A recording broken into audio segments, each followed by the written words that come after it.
This is the after show of Gotta Run, where we're going to talk to Roger Robinson.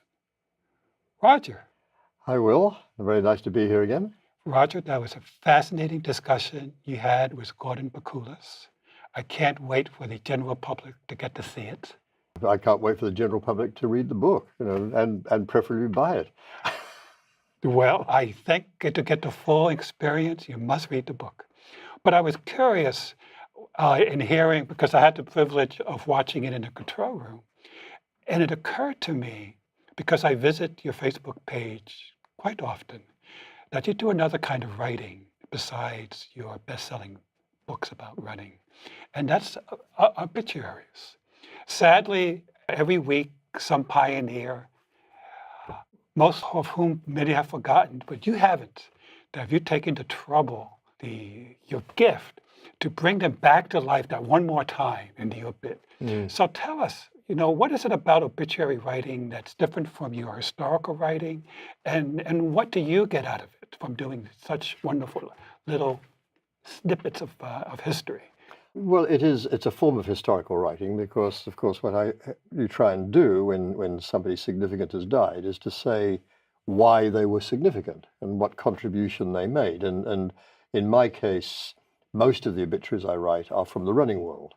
I do some in the literary world in New Zealand. I've done those as well, and I guess in a way it's something I can do because I've got the kind of mind that can look at the whole picture and manage to encapsulate it in not too many words. So I've had quite a lot of experience of doing that kind of writing. I edited and wrote much of a book called The Oxford Companion to New Zealand Literature, and those weren't entries, but I was writing about a writer, fairly significant writer, in 400 words or in 600 words, depending on how significant they were. So I had a lot of experience of doing that. The obituary writing is rather like that, except that often, of course, you're also in some kind of shock, and the readers are likely to be in an emotional state. And so, as for instance, when Alan Steinfeld died, a major figure in New York, and we were all heartbroken. And somehow I've got to capture the significance of his life and recognize, why we're all feeling heartbroken, but not make a big emotional deal of that. You get the facts down and let them speak for themselves. So it's a worthwhile job. It's something that any culture should do. Obituaries are an important part of the culture. The New York Times makes a good deal of obituaries, and in our field, in the running athletics, we have one of the best obituary writers anywhere in Frank Litsky, who does brilliant obituaries. For the New York Times? For the New York Times, yes. Just yesterday, Lee Remigino, who you wouldn't know, won the 100 meters in the 1952 Olympics completely unexpectedly, and Frank wrote an absolutely beautiful piece about him and his origins and how he came to win that race and how the track was wet, everything about it. So I try and do that and pay tribute to people, but also record their contribution to the history of the sport, which I'm interested in compiling. You mentioned Alan Steinfeld. I don't recall, was his a shocking death? No, he was young, but he'd been unwell. And he'd really, and I wanted to hint at this without saying so, he'd never really been himself since his wife died unexpectedly a year earlier. And that I wanted to hint, but without, it's not my business to say so, but I think that really shook Alan, and he was never quite fully alive after that. I would imagine that some of the obituaries you may have already sketched it out, because, like you said, when it happens, even it's not unexpected, it's still a shock, and you have to get it out within a certain time. You already have some drafts. Yes, like all responsible journals, like the New York Times. I've worked with Runner's World, originally Running Times, and compiled something of a file of these drafts. You can't possibly get it done. When somebody dies, you might be on a plane or something, and so you've got to be prepared to an extent. So we do have quite a number. You're not old enough to qualify yet. But it does have a funny side in that, occasionally I'll meet somebody at a party and I'll want to say, I was just writing about you. When you remember what you've been writing. moment. I actually went through writer's block at one point on it, which I've never done before. And when the editor said, we haven't had an obituary from you for some time, I said, no, because I realized that I'd just reached the qualifying age. So, So who would you like the person to write your obituary? Have you done your own already? no, I wouldn't dream of it. Oh, I don't know. He hasn't written obituaries, but one of the best writers I know is Jonathan Beverley, and I would be honored if a younger, but very, very mature and wise writer like him would do it. Okay. Well, I don't think it's too morbid a topic to talk about obituaries. It's a thing that a lot of people look forward to reading. It's fascinating to read at times, to learn. And you do such a lovely job, when I read them. I say, my gosh, you brought that person to life for that moment. And I want to thank you for doing that. Thank you. It's not morbid. It's the chance of us each needing an obituary sometime is exactly 100%. That's right. That's right. You're a mathematician. That's right. The last time you were here, Roger, we talked about Russell, which is one of your partial knee replacements. It was done I believe, in New Zealand. Russell is a New Zealander. Okay. He's a partial replacement, and he's now 7.5 years old. 7.5 years old. But then recently he gained a half-brother. Well, tell us about his sibling. I want to tell you first that Russell recently won a literary award.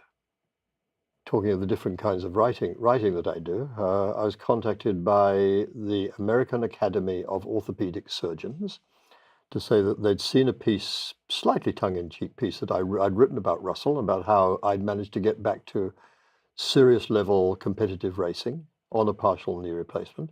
And it featured Russell and told about why I call him that, etc. He's named after the surgeon. That's what I should explain to people who don't know this story, the surgeon Russell Tregonning. And the American Academy of Orthopedic Surgeons is giving me, or I prefer to think of it as giving Russell, their Media Excellence Award for writing something which is very good media publicity for the whole orthopedic profession. Excellent. Yes, so he's the only NEET ever to win a literary award that I know of. Did he have to travel far to get the award? No, he hasn't. They sent it to me, which is very considerate.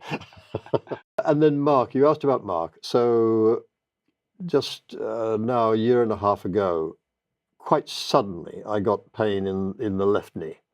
It came on so suddenly that I thought it must be just some kind of tweak, but it didn't go away, and it got worse and worse, and eventually went and got x-rays and then MRIs, and it turned out that the cartilage in the left knee was completely gone. Basically there wasn't any. And how I'd managed to race through that last year, which I had done quite successfully, on that nobody knows, but I had, until at some point, something rubbed against something, and so then I was fortunate enough to find a very good surgeon in Kingston, New York, in the Orthopedic Associates of Dutchess County. He's called Mark Airstock. He is himself a triathlete of some great ability. So he was sympathetic and fully understood, my desire to be able to return to competitive sport. Unfortunately, when he went into the knee, he found it had to be a full replacement, which is much more serious. So because you have to sever the ligament. And as a doctor friend said to me, they amputate your leg and then stitch it back together again. But anyway, so Mark is a full one, and so now I'm back in the experimental stage. He's 10 months old now, and I began running after about jogging, shuffling. After about 3 to 4 months, something like that. I had a bit of a setback when I'd done some steps and hurt something, not in the prosthesis. The x-ray showed the prosthesis is perfectly fine, in the right place, not worn, not damaged. I've got back to it. And I'm now at the point when, in the last week, I ran 5K continuously without walk breaks for the first time. I've been increasing the total quantity of running, which I've mixed with walking, and that's been going up by 1 minute every few days. And a few days ago, I got to 45 minutes. That's not continuous. That's run a bit, walk a bit, run a bit, walk a bit. And I do some faster, 800 meters as well. So it's still all at the absolute best 10.5 minute mile speed. It's not fast, but and I'd like it to get faster, and maybe it will, and maybe it won't. I don't know that yet. Some people would be thrilled to be able to do 10.5 minute miles, or any minute miles, actually. It sounds like your experience on your first with Russell helped you considerably. It sounds like you progressed a little faster than you did with Russell. You were Yes. much more cautious. Yes. Well, the main reason for that, I think, Will, is that before Russell, that right knee had been bad for so long. I really hadn't run a step for about 5 or 6 years, whereas the gap this time has been much less. Ah, And the surgeon, Mark, said to me, well, it's your choice. He said, sooner or later, you'll need a replacement. for the other knee. And we were trying, yes, with the left knee, and we were trying injections. They really worked in a limited way, but not in any way adequately. And I thought, well, you know, I'm this age, I'm in my late 70s. What am I waiting for? You know, the sooner I get it done, the sooner I can get the benefit from it. Yes, yes. So I said, let's go ahead and do it. And so we did it. We did it last August, and now I'm in a position when I can look ahead and think, well, maybe, you know, another year, new age group, all of that. New You know, PRs. might start racing again. Okay, good, good. You know, when we talked last time, we were wondering if there were any other athletes that had knee replacement and were able to come back and run at a high level. Turned out there is the great Dick Beardsley. Mm-hmm. And I seen his video, and in fact I emailed him to make sure, and he had a full replacements. Yes. You know, and he the common characteristic that you two of you share, you're very slender, and he said being very slim and fit for the Yes. operation was a huge. Being fit is good. Dick, I think, and I don't know the full circumstances, I think he came back too fast after the first replacement and was running marathons. I'm more That I didn't hear. I'm more cautious than that, and I don't think I'll ever run a marathon again. That but I sounds think, that sounds like Dick Beardsley. yes. Well, Dick, you know how he is. He's totally committed and exuberant and all of that. Wonderful, wonderful character. But in a way, I've tried to be a bit more cautious than that, and I think it's important. You can't expect the body to adjust to something like this overnight. You've got to give it time. You've got to work it. You've got to slowly strengthen it. And as you say, I'm trying to do it slightly faster this time than last, but not too fast, not to rush it. So I think my 1 minute increments are a way of controlling that. It's astonishing how it builds up.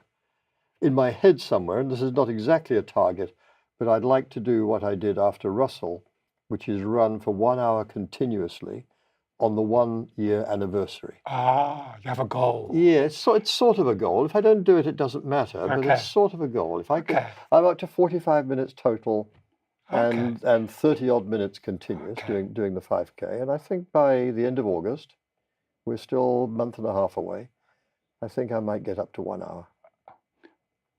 Well, we wish you the best on that. Thank you so much for dropping in. Well, thank you, Will. It's always a pleasure. Thank you. Garrett, let's talk shoes. What would you like to know about shoes? Well, you're the founder of Super Runners, so I have a suspicion that before that, something about shoes attracted you. What is it about shoes? Well, there wasn't any place to get running shoes. The fact that there wasn't any running shoes in most stores. This is back in what time? This was 1976. So I had a truck. I was out of work. All of a sudden, I came up with this idea of, let me sell shoes out of the truck. So I assembled probably the best selection of running shoes in the world in a truck and took them to races and took them to schools. And that's how it started.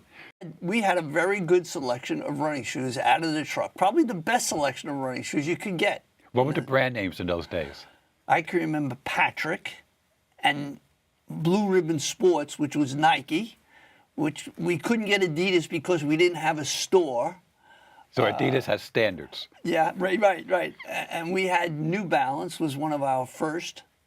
And yeah, that's how we started. So you were like those taco guys that sell tacos back in the truck. You were selling shoes. Right. Now, was it an honorable profession at the time, or did you feel guilty, or was it? No, I thought it was a pretty honorable profession. It was a couple of incidents I can remember. We had dolphin shorts, which there was this acrylic, beautiful material, soft material. I can remember we were parked on 90th and 5th, and some woman who had a skirt on, she was lifting up her skirt to try these shorts on, and there was a couple almost accidents on Fifth Avenue where people looking at this woman trying on these shorts. Oh, you didn't have a showroom or a... No, right there on the street. She Right was on the street. Right on the street. Speaking of women, so did you have women's shoes as well at that time? At that time, there weren't any women's shoes. We just sized them down.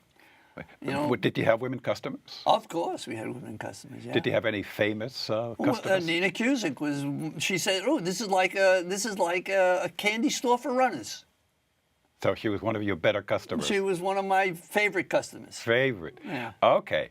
But now, eventually, you open up Super Runners. You're well known as the founder of Super Runners Shops. Right. What was the transition to that? Well, you know, I swore I'd never get into a store, but what happened, the demand was so great at the time that I couldn't, even after we went to schools, when we went to locations, people would be calling the house, for, a home phone for me to deliver shoes to them. And so we actually had to open up a store in Huntington, which was our first store. In Long Island. In Long Island. And then This is the days before Twitter, so they couldn't tweet you, so where are you going to be? No. And then the demand was people coming from the city out to Huntington to get shoes. It was the normal thing to do was to open up in the city. What was your first open? 89th and Lex. 89 and Lex. Yeah, Is it still open there? It's not open there anymore. But Because I remember meeting you at 72nd and 3rd. That was your second 72nd and store? 3rd. No, that was not my second. There was the west. We went from the east side, then we went to the west side on Amsterdam, and that store is still there. Amsterdam and what? Amsterdam and 77th. 77th. And Okay, that's so your still- third that's- store was in my neighborhood.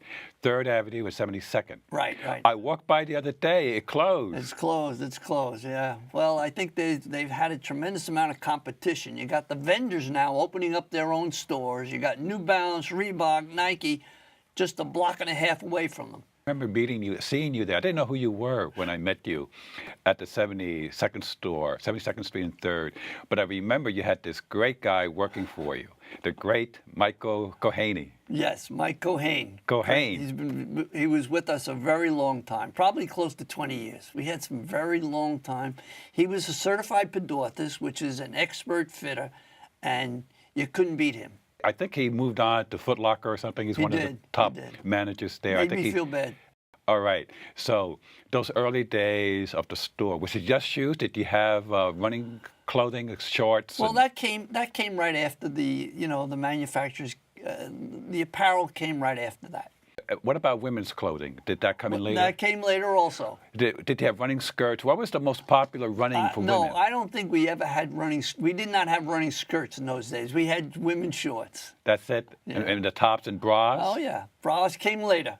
Because running the bras came sports later. bras. They came later. So how did you train? Did some of your associates women? Because how do you train fitting women for bras? I mean, that's The tricky. men, you had to have some women on staff. I mean, that was not very comfortable for most of the men to tell women what size bra they should wear or how bras look, right? Well, I guess you said you had training for shoes. Did you go out for training for sports bras? I never trained any women on how to fit bras, I'll be honest. Okay. What was the most memorable things about having your own store? Well, I tell you, it was a lot of work. It's 24/7. We were there 24/7. Okay. So it's like any other store, you got Yes. to work it. Did your family members involved? Oh yes, my wife did all. We used to work in the store, and the guys would go out for a run. My wife would be working while we were out running, you know. So she's been an intricate part, if not the most important part. I had like 6 or 7 vendors that I had to buy from, and she had probably 100. You know, with socks and shorts and tank tops and jackets and hats and whatever. She had all those accounts to deal with. That's amazing. Now, eventually, I think you sold the Super Shops store. It's still around in New York. I think they have at least 6 or 7. I think Grand Central has a store and a few other places. So did you retire once you sold the store? I'm retired out of the shoe business for 2 years now. I hear rumors you might be coming back. Yeah, it's a good possibility because I don't like retirement. I want to have something to do. It's only been retired 2 years. Yes. Okay, and you And might I have come a back. young daughter who was in our business for all those years, who started with us and went through the, she was in our business. She ran some of the stores. She managed some of the stores. She was our bookkeeper, and she worked in the stores for all her years. Now she's pretty young, and she's interested in possibly getting back into doing something in the business. And I'm delighted to try to help her. Well, listen. On that note, we wish you great success on your thank you. second comeback on the shoe store. Thank you. Kathrine, next year, your 50th anniversary of first running Boston. Wow. What are you thinking? I got to tell you, it's like it was yesterday. Running Really, the first one. 50 years ago. I mean, I can't believe it has been 50 years. And you get reminded every year, every time they run Boston, you're in the news. Yeah, it's because the story of running and the official attacking me and trying to throw me out of the race. I heard behind me shoes, leather shoes. It sounded, scraping, and they were going fast.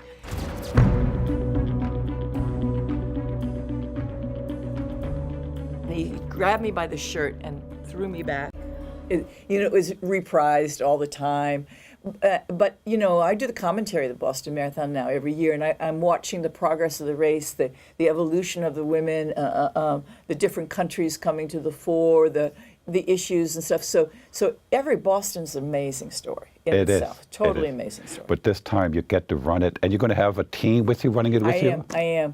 First of all, I got to tell you a story. Yes. In the Boston Marathon, you remember this number, 261. Was the number I was wearing when the official attacked me, tried to pull it off.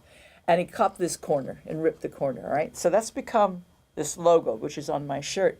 And it's become now a number meaning fearless in the face of adversity, and it's morphed now into a 501c3 charity called 261 Fearless, because everybody was relating to this number saying, that number makes me feel fearless in the face of adversity. So we harness this and have made a foundation that has a series of clubs, events, training programs, merchandising, and of course, they're going to be the beneficiaries of charity bibs that we have now with the Boston Athletic Association for the Boston Marathon next year. The 2017 one. April 17th, 2017. 6 months from now. Wow. And if you want to run with me and you want to be on the starting line with me, you have an opportunity. Great. So there's still some openings? Yes, there are. Go to www.261fearless.org. Right on the homepage, there's a link, and you get all the information about joining us. And they'll have the option of running with you? I'm not going to say they can run with me because if I'm going and I'm going well and they're behind me, or if they're up in front of me, I'm not going to hold them up. Okay. But we will all be together at the start line. Oh, for sure. that's the important thing, And at the we're going to start. have pasta together the night before. We're going to party down with some beers afterwards. It's going to be a week-long celebration for sure. The amazing thing, though, is that we talked about this earlier. In life we don't get many 50th anniversaries. And so this is like the moon landing, if you see what I mean. Where if you're going to be there, you've got to be there. And I am very, very excited to have a group of women, a flotilla of women around me, wearing 261 and 261 clothes. Reebok's making us 261 clothes. And, So it's a charity women only? Could men sign up for this? well, we're keeping it to women only. Okay. The BAA asked us to let's make this a women's event because it's a celebration of 50 years of women at Boston. But be there cheering them on, cheering the women on. Yes, absolutely. We're gonna have a really amazing time. But I think also it's really serious in terms of the fundraising aspect. Is I think it's tough for anybody, of course, at Boston. They say it's not. They raise millions and millions of dollars at Boston, but the money that the women raise is going to the foundation, which is going to help women be empowered through the vehicle of running. And we're hoping to reach women in the Mideast, North Africa, and difficult places. Running has changed so many women's lives. It's been it's transformational. We know how it's changed our lives and empowered us, and we really want to get that message out there to as many women as possible. And so The funds are going to go a long way to create training programs and clubs. For the 261 Fearless Foundation. That's right. You guys, besides these programs, do you have your own marathons going on? We have some, yes. We're franchising the brand, 261 Fearless. There's a race in Mallorca and Spain, not a bad place to go. But most recently, we also franchised the number to China. So we're going to have a very, very big event in China in late 2017. You're going to be there, November. obviously. Yeah. Oh, yeah, sure. You got to be there. It'll be the first international women's marathon in China, which is going to be very exciting. Wow, that's very special. It's very special because, you know, China's a big booming place. And, Oh, yes. And there's a whole generation of women coming through now who are not necessarily dependent on farming rice or being married to somebody. They're, you know, educated, independent women who are becoming very empowered and strong, and we want to help that culture. Now, your first marathon in Boston, now the clothing must be tremendously different from that first year. You probably had to make your own clothing at that time. I did. I used to make my outfits, but of course in '67 everybody remembers me wearing this baggy gray sweatsuit. But you try to explain that it was 34 degrees and sleeting and a headwind, and everybody was dressed alike. You know, even though I had on cute little shorts and top underneath, man, I was wearing everything I owned that day to stay warm. But so yeah. Of course, the baggy gray sweatsuits back in fashion now. You know that. But, Yeah. But yeah, the evolution of clothes. I think I remember talking to you about creating running skirts because the men's shorts were so chafy and horrible that I wore little skirts so that my thighs wouldn't chafe. That has become, of course, a running fashion. But now, hey, listen. You know, we're talking about retail and running. The women, you know, are natural-born shoppers, and they're leading the retail industry in shoes and in running clothes right now, and fashion is an item. If it makes women feel empowered and happy and looking good to run, why not? Especially for that final photo opportunity. Absolutely. Any closing remarks? Yes. Running is transformational for women, and we're really hoping with 261 Fearless to really reach out and to take the message that has made all the women listening and watching today, and men too, so empowered and full of self-esteem from running. We want to reach women all around the world because we've seen it change whole societies. And so I thank everybody and you for the support. Thank you so much for stopping in. Thanks. It's a pleasure. This has been a Gotta Run with Will moment.